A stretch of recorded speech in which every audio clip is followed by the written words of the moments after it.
दोस्तों नमस्कार, मेरा नाम है मनीष कुमार सिंह और आप देख रहे हैं 4 पीएम महाराष्ट्र और आपका बहुत-बहुत स्वागत करता हूं।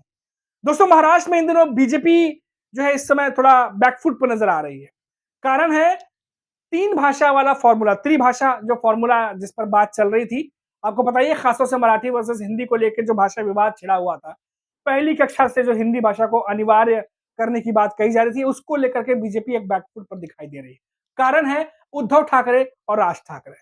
दोनों ठाकरे ब्रदर्स के कड़े विरोध के बाद अब इस फैसले पर जो है वो रद्द कर दिया गया है, मतलब रोक दिया गया है फिलहाल। अब समिति बनाई जाएगी, समिति देखेगी क्या करना क्या नहीं करना, आकलन करेगी और आगे चल के जो विचार विमर्श करना वो करेगी। खैर, खबर ये नहीं है, खबर ये आप तक पहुंच चुकी होगी, हमने भी इस पर खबर बताई थी। अब खबर ये है कि इस पर उद्धव ठाकरे की शिवसेना के नेता संजय राउत और खुद राज ठाकरे का रिएक्शन भी आ गया है। सबसे पहले आपको बताते हैं कि संजय राउत ने क्या कहा है। दोस्तों उद्धव ठाकरे की जो शिवसेना है उसके पार्टी के बड़े नेता हैं संजय राउत, उनका कहना है कि जब जब ठाकरे एक हुए हैं, जब जब ठाकरे साथ आए हैं, तब तक हमेशा सामने वाले को झुकना पड़ा है। अब बिना नाम लिए उन्होंने बीजेपी का नाम तो नहीं लिया, लेकिन उन्होंने जरूर कहा कि आगे आगे देखिए होता है क्या। बड़ा इशारा उन्होंने दिया है। क्या भीतर कुछ और चल रही है चीजें? क्या संजय राउत कुछ ऐसा जानते हैं जिसका जवाब उन्होंने इशारे इशारे में दिया है? आखिर क्यों ये बात कह रहे हैं कि आगे आगे देखिए और क्या क्या होता है? क्योंकि मैं इसलिए ये बात कह रहा हूं क्योंकि आज ही राज ठाकरे की तरफ से भी बयान आया दोस्तों।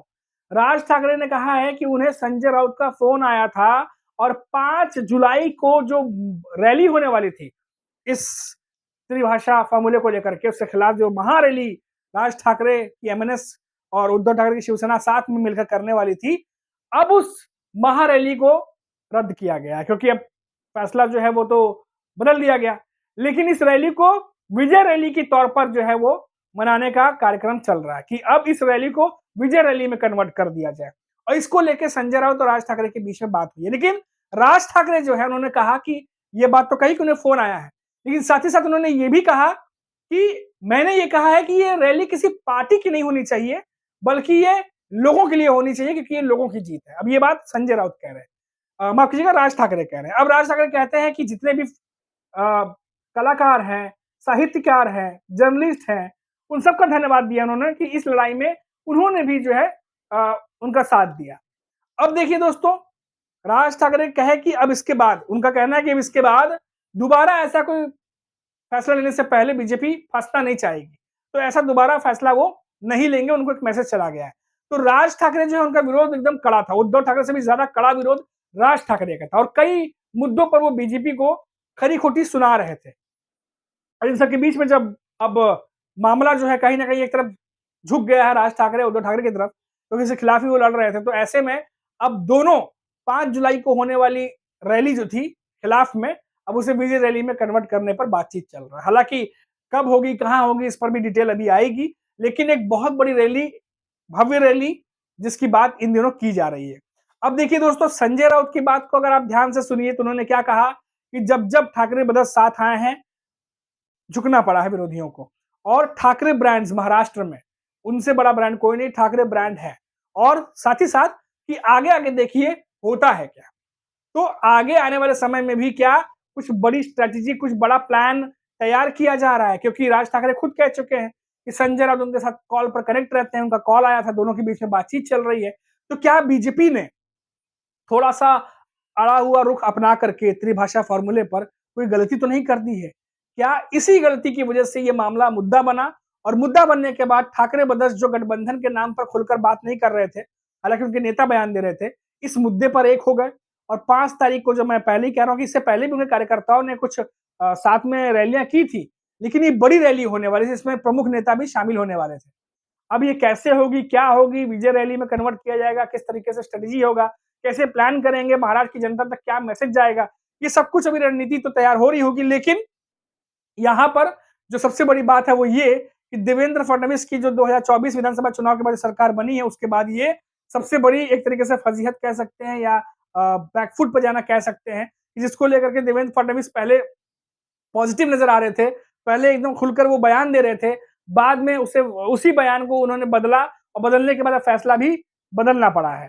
तो और इस दरमियान, इस पूरी जर्नी में ये भी देखा गया कि न सिर्फ उद्धव ठाकरे, राज ठाकरे इसका विरोध कर रहे थे, बल्कि खुद बीजेपी के सहयोगी पार्टी भी बीजेपी के साथ खुलकर इस मुद्दे पर साथ नहीं दे रही थी। और जानकार यही कह रहे हैं, हमने पहले भी आपको बताया कि जानकार यही कह रहे हैं, क्योंकि निकाय चुनाव सर पर है और आने वाले समय में होने वाले हैं, और ऐसे में लोकसभा चुनाव, विधानसभा दोनों में एक-एक की बराबरी हो गई है। महाविकास आघाड़ी लोकसभा चुनाव में भारी पड़ी थी, महायुति विधानसभा में भारी पड़ी थी, और ऐसे में कुछ भी हो सकता है। इसलिए कोई भी पार्टी किसी भी मुद्दे पर जो कि महाराष्ट्र की जनता से या महाराष्ट्र से जुड़ा हुआ हो, खासतौर से संवेदनशील मुद्दा हो, उस पर वो बिल्कुल भी फूंक का कदम रख रहे हैं, कुछ भी ऐसे जल्दबाजी में नहीं बोलना चाह रहे हैं।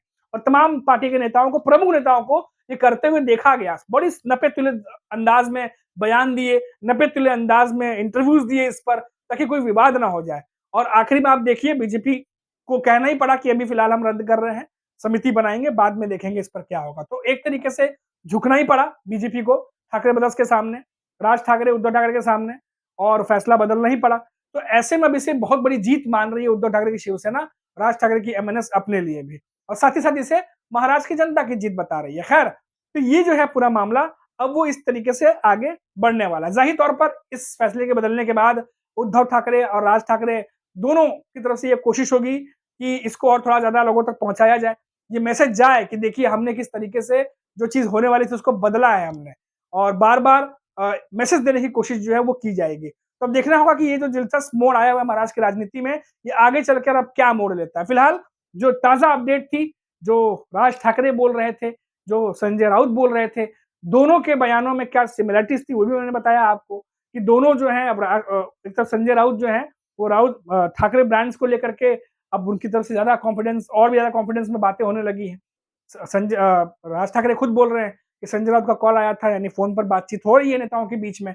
अब ऐसे में बीजेपी के लिए क्या मुसीबत बढ़ने वाली है, ये समय बताएगा, क्योंकि बीजेपी के साथ एकनाथ शिंदे, अजीत पवार की पार्टियां हैं, काफी मजबूत पार्टियां हैं, आपको पता ही है, विधानसभा चुनाव में जीत करके आए। लेकिन जो ठाकरे ब्रदर्स अभी एक हुए हैं, क्या इनके साथ आने से महाविकास आघाड़ी, जो कांग्रेस और शरद पवार की एनसीपी है, क्या उन्हें भी बल मिलेगा? क्या महाविकास आघाड़ी में और भी ज्यादा मजबूती आएगी? ये भी देखना दिलचस्प होगा दोस्तों। और साथ ही साथ मुद्दों पर दोनों पार्टियां एक हुई हैं, दोनों के बयान एक जैसे हैं, लेकिन अभी तक गठबंधन दोनों के बीच में नहीं हुआ है, राज ठाकरे के बीच में और उद्धव ठाकरे के बीच में, दोनों पार्टियों के बीच में। तो अभी भी ये कहना कि दोनों एक हो गए हैं, सही नहीं होगा। मुद्दों पर एक हैं, एक ही सुर में बोल रहे हैं, और बीजेपी को झुकाने में कामयाब भी रहे हैं। लेकिन आने वाले समय में ये क्या क्या होगा, क्या नहीं होगा, इस पर अभी तक फिलहाल कह पाना कुछ भी मुश्किल है। लेकिन जो संजय राउत जो कह रहे हैं इशारों इशारों में, वो हमने आपको बता दिया। अभी के लिए इतना ही। आप देखते रहिए 4 PM महाराष्ट्र। नमस्कार।